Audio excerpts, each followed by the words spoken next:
Account का second lecture देने जा रहे हैं, जो कि हम स्टार्ट करेंगे एडमिशन ऑफ अ पार्टनर से। एडमिशन ऑफ अ पार्टनर जो यूज होता है वो पार्टनरशिप फर्म में यूज होता है कि एक पार्टनरशिप फर्म चल रही है, 2 या 3 जने अपने बिजनेस को चला रहे हैं और बिजनेस को चलाते चलाते उन्हें महसूस हो रहा है कि उन्हें एक नए पार्टनर की जरूरत है। तो जब एक नया पार्टनर आता है तो उस पार्टनरशिप फर्म में क्या क्या चेंजेस होते हैं, क्या क्या परिवर्तन होते हैं, ये आपको देखना है। जैसे कि हमने यहाँ दिखाने की कोशिश की है कि जब एक एडमिशन ऑफ अ पार्टनर होगा तो आपको कौन कौन से टॉपिक पढ़ने हैं। बेसिकली हमने इसको 5 टॉपिक में बांट दिया है। पहला मैंने लिखा है NPSR new profit sharing ratio. Means जैसे मान लीजिए A और B 2 पार्टनर काम कर रहे थे 3:2 में, एक नया पार्टनर C आया तो C के आने के बाद मैंने यहाँ पे CP रेशो ली थी 3:2:1। ये कैसे होती है ये आपको इस टॉपिक में पढ़ना है। एक छोटा क्वेश्चन 3 नंबर का आपको जो फर्स्ट टर्म एग्जाम होता है उसमें आ जाता है। दूसरा टॉपिक है सेक्रीफाइसिंग रेशो। अब ये सेक्रीफाइसिंग रेशो क्या है, जैसे मान लीजिए A और B पहले काम कर रहे हैं 50:50 में। मीन अगर उन्होंने 10 रुपए कमाए तो 5 रुपए A ले लेता है, 5 रुपए आपका B ले लेता है। अब अगर एक नया पार्टनर आएगा तो वो 10 रुपए अब 3 लोगों में बटेंगे। अब 3 लोगों में अगर बट रहे हैं उसमें मान लो 4 रुपए एक ने ले लिए, 3 रुपए एक ने ले लिए, 3 रुपए एक ने ले लिए। तो A को पहले जो 5 रुपए मिल रहे थे उसको अब 4 रुपए मिल रहे हैं तो उसको 1 रुपए का नुकसान हो गया। B को पहले 5 मिल रहे थे उसको 3 रुपए मिल रहे हैं तो उसके लिए 2 रुपए का नुकसान हो गया।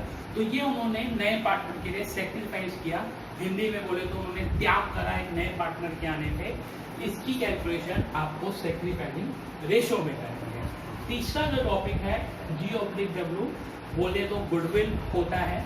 अब इस गुडविल में क्या है, जैसे मान लीजिए A और B ने, जैसे हम एग्जांपल लेके चल रहे हैं कि A और B ने एक बिजनेस स्टार्ट किया 2010 में। अब वो 2010 से काम करते हुए आ रहे हैं, 2020 आपका आ गया।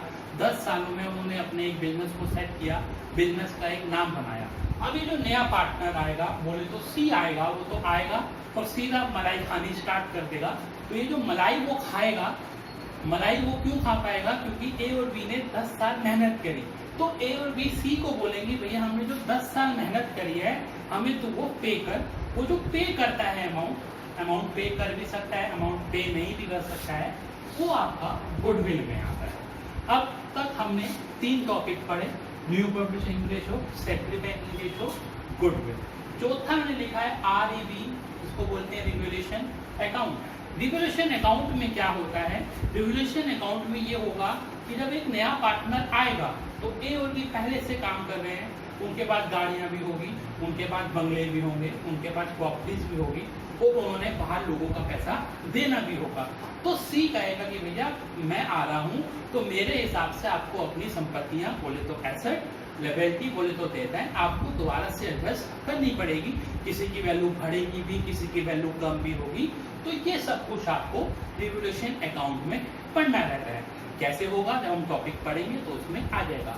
आखिरी टॉपिक जो हमारा है partner capital account plus BS पता है आपको, 11th में आप पढ़ते हुए आए हैं, बैलेंस शीट। तो नया पार्टनर आएगा तो नया पार्टनर आने के बाद उनके कैपिटल अकाउंट भी चेंज होंगे, उनकी बैलेंस शीट भी चेंज होगी। ये आपको इसमें करना होता है। इन 5 टॉपिक को मिला के आपका एक मेन क्वेश्चन बनता है जो कि 8 नंबर का या 6 नंबर का आपको आता है फाइनल में। लेकिन फर्स्ट टर्म में 3 नंबर का भी एक छोटा सा क्वेश्चन आ सकता है, गुडविल से आ सकता है, न्यू पब्लिशिंग रेशो से आ सकता है। तो आज हम इस वाले टॉपिक को खत्म करने जा रहे हैं, न्यू प्रॉफिट शेयरिंग रेशो। इसमें आपको बेसिक 3 केस याद रखने हैं। एक फॉर याद रखना है, एक फ्रॉम याद रखना है और एक ऑफ याद रखना है। इन 3 केसों से ही आपकी न्यू प्रॉफिट शेयरिंग रेशो निकल जाएगी। अब फॉर में क्या होगा, फ्रॉम में क्या होगा, ऑफ में क्या होगा, ये हम डिस्कस करने जा रहे हैं। अब हम पहला केस करने जा रहे हैं, बोले तो 4। मान के चलिए पार्टनरशिप में A और B पार्टनर हैं 3:2 में। Means A and B doing the business in the ratio of 3:2। एक नया पार्टनर आया 1:4 के लिए, हमने लिख दिया 1:4। क्वेश्चन इस तरह से आएगा, A and B are partner in ratio of 3:2। They admit C 4 की ओर आपको ध्यान देना है। 4 1/4 share find new profit sharing ratio. ये आपका क्वेश्चन हो गया। अब आपको आंसर कैसे करना है, इसमें जब भी आपको 4 आ जाए आपने आंख बंद करके दिमाग में बात सेट कर लो कि let the total profit is 1, let the total profit is 1। उसके बाद अपने को निकालना है रिमेनिंग प्रॉफिट। टोटल प्रॉफिट हमने 1 एज्यूम किया था, नया पार्टनर 1:4 के लिए आया, तो 1 - 1/4 = 3/4। ये आपका एक स्टेप खत्म हुआ। उसके बाद ए और बी जो शेयर कर रहे थे वो 3:2 में कर रहे थे, तो मैंने यहाँ ए का हिस्सा 3:5 लिख दिया, बी का हिस्सा 2:5 लिख दिया, और जो हमारा ये रिमेनिंग प्रॉफिट आया 3/4, इसको 3/4 इसको 3/4 से मल्टीप्लाई करा, ये 9/20 हो गया, और ये 6/20 हो गया। सी जो उन्होंने लिया था वो 1/4 शेयर के लिए लिया था, सी आ गया 1/4 शेयर। अब इसका डोमिनेटर आपको इक्वल करना है, इसका भी 20 है, इसका भी 20 है, तो इसका 20 लाने के लिए मैंने ऊपर भी और नीचे भी 5 से मल्टीप्लाई करा, तो ये 5:20 आ गया। तो मैं यहाँ लिख सकता हूँ new profit sharing ratio A की, बी की और सी की क्या हो गई 9:6:5। अब हम इसके बाद सेकेंड केस डिस्कस करने जा रहे हैं। अब हम मूव कर रहे हैं सेकंड केस की ओर, जो कि है फ्रॉम। इसमें क्वेश्चन किस तरह से आता है पहले ये समझ लीजिए। A and B are partner ratio 7:5। They admit C, C kept 1/12 from A and 1/6 from B. Find new profit sharing ratio. इसको आपने कैसे करना है वो अब आप देखिए। ए का पुराना हिस्सा कितना है 7/12, ए का पुराना हिस्सा कितना है 7/12। अब बी जो आया, सी जो आया, उसने ए से कितना लिया 1/12, तो सी के पास टोटल 7/12 था, वो 1/12 दे देगा, तो प्लस माइनस करने के बाद इसका हिस्सा 6/12 आ जाता है। ऐसे ही आप बी को कैलकुलेट कर लेंगे, बी 5/12, इसने कितना दे दिया आपको 1/6, तो 5/12 माइनस 1/6 = 3/12 या 3/12। सी की बात करें, सी को 1/12 ए से मिला, 1/6 बी से मिला, तो सी को सीधा सीधा इनसे लेगा 1/12 1/6, टोटल सॉल्व करेंगे प्लस करेंगे 3/12। तो ए बी सी का रेशो क्या हो गया 6:3:3, 6:3:3। अगर इसको आप कॉमन निकाल लें 3 × 2 = 6, 3 × 1 = 3, 3 × 1 = 3, तो न्यू प्रॉफिट शेयरिंग रेशियो इनकी आ गई 2:1:1। ये आपका सेकेंड केस था। हल्की सी मैं दोबारा से ब्रीफिंग करके देता हूँ आपको इस केस की, कि ए और बी पार्टनर है 7:5 में, सी एडमिट होता है इनकी रेशो में 1/12 ए से लेता है, 1/6 बी से लेता है, तो ए का जो पुराना हिस्सा था जितना उसने दे दिया माइनस कर दिया, बी का जो पुराना हिस्सा था जितना उसने दे दिया माइनस कर दिया, सी को दोनों से जो जो मिला प्लस करा, उसके बाद कॉमन निकाला, तो कॉमन निकालने के बाद 2:1:1 आ गया। ये हमारा सेकंड केस था। जब फ्रॉम लिखा हो तो सीधा सीधा जिसको मिल रहा है बी को जिससे मिल रहा है वो आपको माइनस कर देना होता है। ये आपका सेकंड केस था। अब हम मूव करने जा रहे हैं थर्ड केस की ओर, जो कि है ऑफ। अब हम जा रहे हैं तीसरे केस की ओर, जो कि है ऑफ वाला।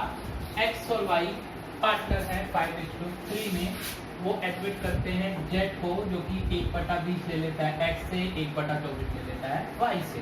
ये आपका क्वेश्चन है। X and Y partner ratio 5:3, they admit Z into partnership which we take 1/20 from X and 1/24 upon Y. तो इसमें क्या करना है, ए एक्स का जो पुराना हिस्सा है 5/8, इसने कितना दिया 1/20, सॉल्व करेंगे 5 × 5, 5 × 22 1/32 आएगा, तो इसने इतना हिस्सा दे दिया एक्स ने जेड को। तो अब एक्स के पास कितना हिस्सा रह गया 5/8 उसके पास था, 1/32 उसने दे दी, हो गया 9/32। मैंने इसको 2 से मल्टीप्लाई करा है, ये क्यों किया है मैं आपको बाद में बताता हूँ। फिर हमने y पर आए, y का पुराना हिस्सा 3/8 है, मीन्स 3/8 है, इसने 1/24 दिया, 3 × 3, 3 × 24, 8 × 64, 1/64 आ गया। 3/8 इसका पुराना हिस्सा था, 1/64 इसने दे दिया, ये आ गया 23/64। जेड की बात करें 1/20 यहाँ से मिला, 1/24 यहाँ से मिला, तीनों को प्लस करा, ये आ गया 3/64। अब देखिए ये भी 64 है, ये भी 64 है और ये 32 था। डोमिनेटर सबका हमें सेम करना होता है, इसलिए मैंने इसको 2 से मल्टीप्लाई करा, ये हो गया 38/64। तो हमारी जो रेशो आ गई 38:23:3 एक्स वाई जेड की ये रेशो हो गई। ये हमारा तीसरा केस था। इसी के साथ हमारा जो आज का लेक्चर है वो खत्म हो जाएगा। 3 केस आपने पढ़े हैं, ए बी सी पार्टनर्स हैं, ए और बी पार्टनर हैं, ए बी सी 3 पार्टनर हो जाते हैं तो कैसे उनकी रेशो चेंज होती है। 3 केस थे, फ्रॉम, फॉर और ऑफ, ये हमने देख लिए हैं। अब आपके पास आपकी बुक्स भी हैं, अगर बुक्स नहीं है तो हम आपको एक असाइनमेंट भी इस लिंक भेज रहे हैं इस वाले वीडियो के साथ, वहाँ से आप ये क्वेश्चन सॉल्व कर सकते हैं। कृपया वीडियो देखने के बाद आप उसमें कमेंट करें, इस वीडियो के रिकॉर्ड होने में क्या कमियां हैं आप हमें बताएं, ताकि नेक्स्ट लेक्चर में उसको हम इम्प्रूव कर सकें और आपको एक बेटर क्वालिटी का वीडियो प्रोवाइड करवा सकें। क्योंकि हमारे लिए भी ये नया एक्सपीरियंस है लॉकडाउन की वजह से कि हमें आपको ऑनलाइन पढ़ाना पड़ रहा है। तो आप कृपया चैनल को सब्सक्राइब करें। चैनल का नाम पंकज कैंप क्लासेस है। कमेंट भी करके बताएं कि क्या इसमें कमियां हैं, कैसे इसको हम इम्प्रूव कर सकते हैं, जिससे कि हम आगे वाले वीडियो में उन चीज़ों को ऐड करके बेटर क्वालिटी के साथ आपको वीडियो दे सकें। इसी नोट के साथ मैं अपना लेक्चर समाप्त करने जा रहा हूँ। होमवर्क घर में ट्राई कर लेना, चेक नहीं होगा। जो भी आपके डाउट हो आप कॉल पे डिस्कस कर सकते हैं, नंबर आपके पास मेरे हैंगे। थैंक यू एंड धन्यवाद।